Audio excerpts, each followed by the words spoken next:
अगदी दुप्पट तिप्पट फुलणारे पापड बनवायचे, तेही नागलीचे. तर एकदम परफेक्ट प्रमाणात खिशी कशी घ्यायची, त्याचबरोबर खुसखुशीत आणि मस्त चवदार असे पापड कसे बनवायचे ते आज मी तुम्हाला सांगणार आहे. त्यामुळे व्हिडिओ कुठेही स्किप न करता शेवटपर्यंत नक्की बघायचा आहे. त्याचबरोबर आपल्या चॅनलला सबस्क्राईब करायचं आहे. हाय हॅलो नमस्कार, मी आनंदी अभिजित यूट्यूब चॅनलवरती तुम्हा सर्वांचं पुन्हा एकदा खूप खूप स्वागत. तर इथे मी बरोबर 1 किलो प्रमाणात असं भरेल इतकं नागलीचं पीठ घेतलेलं आहे. या पिठामध्ये मी थोडेसे गहू आणि तांदूळ देखील वापरलेले आहेत ग्राइंड करताना. तर आता गॅसवरती मोठं बुडाचं पातेलं ठेवायचं, त्यामध्ये 1 टेबलस्पून तेल टाकायचे आणि ज्या पातेल्यामध्ये आपण 1 किलो प्रमाणात पाणी मोजलेलं होतं ते भरून आपण यामध्ये पाणी हे उकळायला ठेवायचं आहे.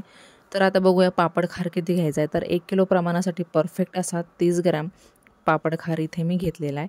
तर खिशीमध्ये बाकीचे जे पदार्थ आपल्याला टाकायचे आहेत ते इथे मी पोह्यांचा जो चमचा असतो त्याने मोजून घेतलेला आहे.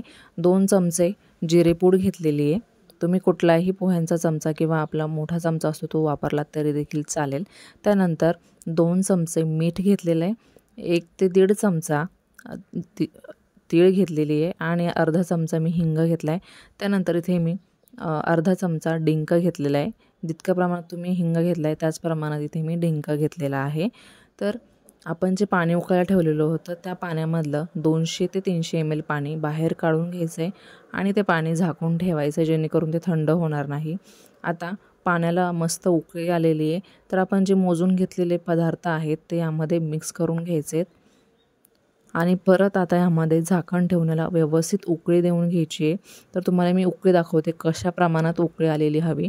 तर हे बघा एकदम कडक इथे उकळी आलेली आहे आणि आता आपण जे 1 किलो पीठ घेतलेलं आहे ते संपूर्ण ह्यामध्ये ओतून घ्यायचं आहे. त्यानंतर हाताने हलक्या हाताने असं पसरवून द्यायचं आहे.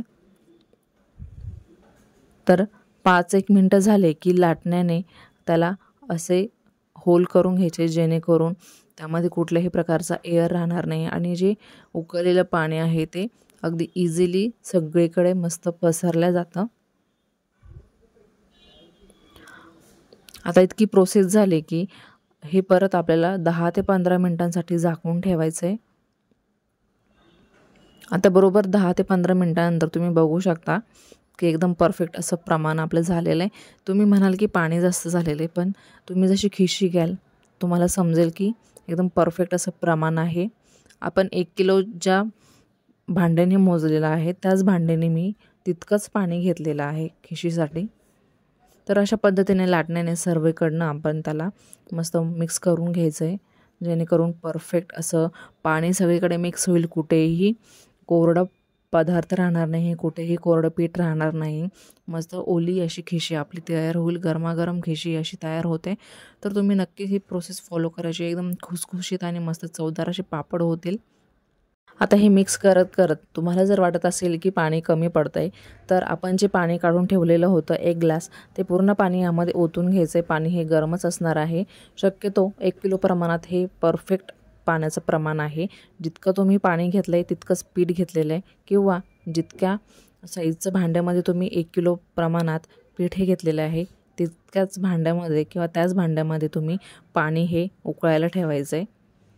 तर अशा पद्धतीने सर्वीकडनं हे लाटण्याच्या साहाय्याने आपण खिशी मस्त तयार करून घ्यायची आहे. अशा पद्धतीची खिशी किंवा ह्या प्रमाणात तुम्ही जर खिशी घेत असाल तर तुम्ही एकटे जरी असाल ना तर बिनधास्त अर्धा ते पाऊण तासात तुम्ही 1 किलोचे नागलीचे पापड हे न थकता आणि मस्त बनवू शकता. कधी कधी काय होतं की कोणी कोणी जास्त प्रमाणात खिशी घेतं, कोणी 2 किलोची घेतं, कोणी 3 किलोची घेतं. तर अशा परिस्थितीमध्ये काय बाकीचे पीठ हे थंड पडायला लागतं आणि आपले पापड जे आहे ते परफेक्टली जमत नाही, त्याला वेळ लागतो आणि खिशी देखील थंड झाल्यामुळे ते पटापट लाटल्या जात नाही किंवा ते होत नाहीत. तर अशा वेळेस काय करायचं आहे की एका तव्यावरती किंवा तवा हा गॅसवरती गरम करत ठेवायचा आहे लो फ्लेमवरती.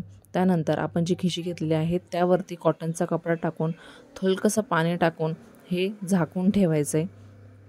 आता तुम्हाला असं करायचं नसेल तर एखादा कुकर घ्यायचा आहे. कुकरमध्ये खाली पाणी टाकायचं आहे. त्यावरती भांडं ठेवून आपण जी खिशी घेतलेली आहे ती यामध्ये ओतून घ्यायची आहे. शक्यतो ओतून घेताना त्या खाली कॉटनचा कपडा हा अंथरलेला असावा. तर गरमागरम जी खिशी आहे ती यामध्ये आपण ठेवून घ्यायची आहे. तुम्ही 1 किलो प्रमाणाची घ्या किंवा 2 किलो प्रमाणाची, फक्त कुकरमध्ये बसेल इतकी तुम्हाला घ्यायची आहे. खाली पाण्यामध्ये ती जायला नको. खाली भांडंही तुम्हाला तितक्याच साईजचं घ्यायचं आहे. तर अशा पद्धतीने 1 किलोची खिशी मी यामध्ये टाकून घेते. आणि आता टाकून झाली की कुकरचं झाकण हे आपल्याला लावून घ्यायचं आहे आणि आपण जो कॉटनचा कपडा आहे तो देखील ह्यावरती मस्त दाबून आणि मस्त रॅप करून घ्यायचं आहे. तर अशा पद्धतीने इथे मी कुकरचं झाकण देखील लावलेलं आहे. तुम्हाला आता हे गॅसवरती ठेवायचं आहे. फक्त गॅसवरती ठेवताना काय करायचं आहे की जो तवा आहे, आपण जसं भांडं ठेवलेलं होतं किंवा पातेलं ठेवलेलं होतं त्याच पद्धतीने तुम्ही हा कुकर तव्यावरती ठेवायचा आहे. आणि जेव्हा तुम्हाला कधीही खिशी लागेल किंवा पीठ लागेल तेव्हा गरम गरम हे पीठ तुम्हाला घ्यायचं आहे, त्याचा गोळा घ्यायचा आहे. तर अशा पद्धतीने तुम्ही जर कुकरमध्ये लावलं तर एकदम पटापट असे पापड बनतात आणि तुमची खिशी देखील थंड होत नाही, पीठ थंड होत नाही. एकदम गरम गरम अशी लाटी बनते, एकदम गरम गरम असा पापड हा बनतो. तर अशा पद्धतीने तुम्ही लाटण्याने देखील पोळपाटावरती लाटून घेऊ शकता. अशा पद्धतीने सर्व पापड लाटून झाले की त्याला ऊन दाखवून घ्यायचं आहे. त्यानंतर पापड सुकल्यानंतर देखील 2 दिवस 1-1 तास तरी तुम्ही त्याला ऊन दाखवायचं, जेणेकरून त्यामध्ये आतमध्ये ओलसर राहणार नाही. तर अशा पद्धतीने कुकरमध्ये जर तुम्ही खिशी ठेवत असाल, गरम गरम खिशी ही राहते. अगदी 3 तास 2 ताससुद्धा एकदम गरम पीठ हे तुम्हाला बघायला मिळेल. तर नक्की ही प्रोसेस फॉलो करा. त्याचबरोबर अजूनही तुम्ही आपल्या चॅनलला सबस्क्राईब केलेलं नसेल तर पटकन सबस्क्राईब बटनवरती क्लिक करा आणि आपल्या चॅनलचा एक भाग व्हा. तर रेसिपी कशी वाटली ते कमेंट करायला विसरू नका. तर भेटूया असं छान छान रेसिपी सोबत. तोपर्यंत छान छान खात राहा आणि आनंदी राहा.